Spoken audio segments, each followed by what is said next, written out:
I wondered if you could paint a picture over the last 2 years of the aid situation. Wow, that's quite a big question. How long have you got? I think really, in general terms, aid has been weaponized as a propaganda tool since the very beginning of the war. If you look at people talking about famine in Gaza, it's almost back until October the 7th. I mean, people will use that immediately as a reflexive reaction to try to blame Israel. Famine was talked about for a very, very long time indeed. I mean, I was looking at my own columns I've written for the Telegraph, and I was debunking the famine myth for months ago before it was made official by the UN. Aid has been difficult. Israel initially it was delivered under the auspices of the United Nations. That was problematic because the UN is hand in glove with Hamas. According to Israeli intelligence, 1,200 UN staff members are members of Hamas or Islamic Jihad. UN staff members, is this working for UNRWA? In Gaza, mainly for UNRWA.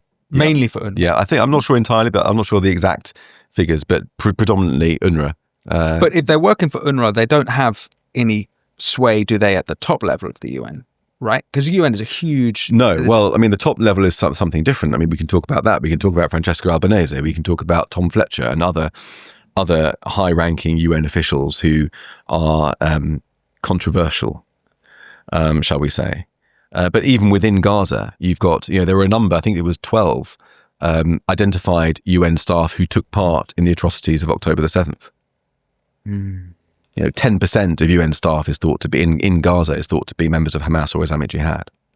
So it's a deeply compromised organization, and in Gaza works hand in glove with Hamas and has a monopoly over aid and has a very cushy sort of position. Really, its orientation is to keep the Palestinians in stasis until they can reclaim Israel. That's kind of the agenda that the UN is indulging. Israel's been contending with that through the war. It's trying to fight a war against a jihadi enemy that's hiding under civilians and trying to encourage civilian casualties for propaganda gains, with a UN that's delivering aid that's also compromised by the enemy. It places Israel in an almost impossible position. And it got to the point where last year in March where things came to a head because Hamas, in stealing or being given a portion of the aid, is able to sell it. So the aid is given freely for Gazans. Hamas takes control of the aid, uses it to give to its fighters first, sells it to the population, can control prices up or down, uses that money to pay its fighters, and if the population misbehaves, it can change access to aid. So Hamas's control of the aid, or part in controlling the aid, enabled it to raise money to keep itself going and to keep the population under its control. So Israel was trying to destroy it militarily, but the aid was really the key to Hamas's grip on the Gazan people and the Gazan economy and its ability to keep itself functioning as a fighting force. Mm-hmm. And that was being enabled by the UN. And so for that reason, Israel took responsibility away from the UN and instead said, right, we'll do it ourselves with the Americans. That was the birth of the Gaza Humanitarian Foundation.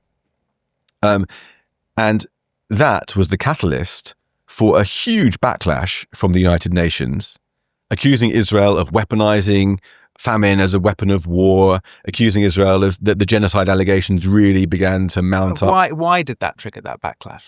Because the UN was losing its business model. The UN was losing its authority in Gaza. It was losing its ability to be an actor in how the thing was playing out. And the UN, in having the aid taken away from it, it was a sense of pique, and now we're going to throw everything at Israel. So the anti-Israel propaganda from the UN really ramped up then. You had Tom Fletcher, British UN humanitarian chief, back in May, saying on the Today programme on Radio 4 that 14,000 babies would die within 2 days as a result of Israel's actions. That was a claim that was repeated by 13 MPs in Parliament, creating the impression that Israel was killing 14,000 babies or allowing them to die through starvation. 2 days later, when those 14,000 babies didn't die, nobody noticed, nobody cared. This is the sort of propaganda that's coming out from the highest levels of the UN. And was he saying that because that's just after the blockade finishes, right? Yes. So he was saying that by moving from the UN to the GHF, that's what the yes. I mean, Israel's strategy was the problem with talking about Israel's failings is that Israel is a democracy like any other in some ways. It has bad actors, it has bad politicians, it has villains. It has failings. Every country does. Every democracy does. But the problem with discussing Israel's flaws is that there's a tendency in the air that whenever you take one of those bad actors or one of those failures, people take that and characterize the entire country by that. So it's as if, we looked at our own history, let's say our invasion of a disastrous invasion of Iraq. In 2003. It's like people taking that and saying, okay, look at what Britain has done, therefore Britain is a genocidal country. Always like taking, take any other one of our many sins as a country and characterizing it like that. And then you get to a stage where people think that, Israel and Hamas, they're kind of the same. In fact, Israel is worse. Because that's like the Nazi. Israel's like the Nazis. It's not. It's a democracy doing its best and making mistakes. And one of those errors was stopping the aid from going in for a period of time. There were huge stockpiles of aid that was being held by Hamas. Israel's strategy was to stop the aid going in until those stockpiles would run dry. That would prevent Hamas from further exploiting their stockpiles, and then begin to give it out for free to the Palestinians. So when Israel... weren't they more explicit than that? I think it was a new strategy of war to try and speed up the war to bring it to a close. I thought that it was actually more open. Am I wrong to think that?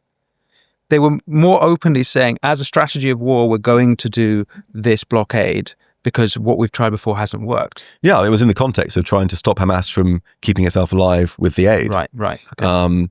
And so it did that, but then that handed the other side a huge propaganda victory because they say, look, Israel's starving, Gaza, no aid's going in. No, didn't mention any of the stockpiles or the fact that nobody was actually starving. Then Israel commences this GHF project, which has been, according to Andrew Fox, my co-podcaster who's gone and seen it firsthand, is extraordinarily successful, but has been beset with difficulties.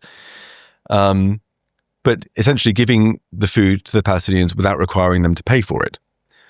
Which was a departure from the previous regime. And so I think that... So then they've got a new problem now. This is where the GF... It's accusations against the GHF that... Well, there was some accusations that they were now killing Gazans, but then it turned out some members of the GHF had been killed themselves. But we see some of these videos where Gazans are running towards the aid, whereas GHF are saying, don't shoot, because they're dealing with these desperate people trying to get aid, but also Hamas could be amongst them. And Hamas, we know, are trying to sabotage the whole operation, as well as trying to kill these individuals. So you've got this very tense situation. The GHF, how it's working, seems that nightmarish task to take on. Yeah, exactly right. And it may very well be that there are some Israeli soldiers who shot wrongly, who kill people wrongly. Of course, I mean that happens in war. You've got 300,000 soldiers in action in a war zone. You always have errors, you have bad apples, you have crimes. We had it in Iraq. I've mentioned that already. You remember the pictures of torture that coalition troops took part in, with that guy with the hood on and being electrocuted, and the dog menacing the naked man. I mean those were our people, So these things happen in war. Not that I'm excusing it for a moment. I'm not. I'm condemning it. But by and large, Israeli forces abide by all the humanitarian conventions and the rules of war. But you then had the UN, in retaliation for Israel taking away its monopoly on aid, refusing to cooperate to deliver aid into the people, which it was hopefully supposed to be doing. So Israel has these big distribution centers where the people would have to come and get it. Mm-hmm. Sometimes it's quite dangerous. The UN could help with distribution with its networks, refused to do it. So you had those scenes of aid sitting there in the sun rotting because the UN was refusing to distribute it so that it could blame Israel for the starvation it was causing. So talk about war crimes and starvation as a weapon of war. The UN was using the starvation as a weapon of propaganda. As soon as it was exposed by journalists, the UN began to deal with it. So this brings us to the famine accusations, and the UN has now officially declared famine. If you look into that report, again, I call it a dodgy dossier, you can see that all the methodology is wrong. For a start, it declares famine in Gaza City, in a city, only in the city, not in the whole strip, for the first time in history. That famine's only been declared in a city and not in a whole country or a larger area. And if you look into the detail of it, I mean, one thing that really jumped out to me was that by the UN's rules, this is from memory, so forgive me if I'm not exactly right, but I think I'm correct in these figures. There has to be 180 excess deaths per week, I believe it is, or is it per day? Per day or in order to qualify for a famine. In Gaza, the entirety of the Gaza Strip, that figure was 6. Not 186. Just regards to starvation. Yes, 6. And by the way, before the war, when Hamas was in charge with lots of money coming in from Qatar, there was malnutrition and starvation then because Hamas is not running a responsible government and poor people starve because they're not getting welfare and so on and so forth. So that's another thing. But yes, 6 rather than 180. And if you look into the report, it says that the way it gets around that is that the UN says that we are speculating that the true number of deaths are far higher because they haven't all been counted. That takes us from 6 to 180. So it allowed itself the license to magnify the number of deaths speculatively 30 times. 30 times in order to accuse Israel of famine. And look, Gaza is the most photographed and filmed war in history. If there were 180 people plus starving to death daily, weekly, I bet you that would be filmed. There would be pictures galore. We wouldn't be able to move for the pictures.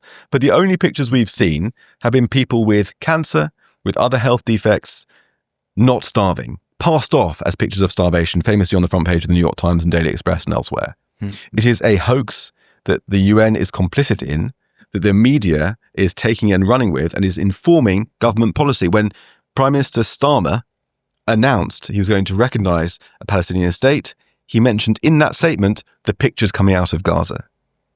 It's a hoax. Thanks for watching this clip from The Winston Marshall Show. You can click here to watch the full episode, and for more clips like this one, don't forget to subscribe. And as always, be well.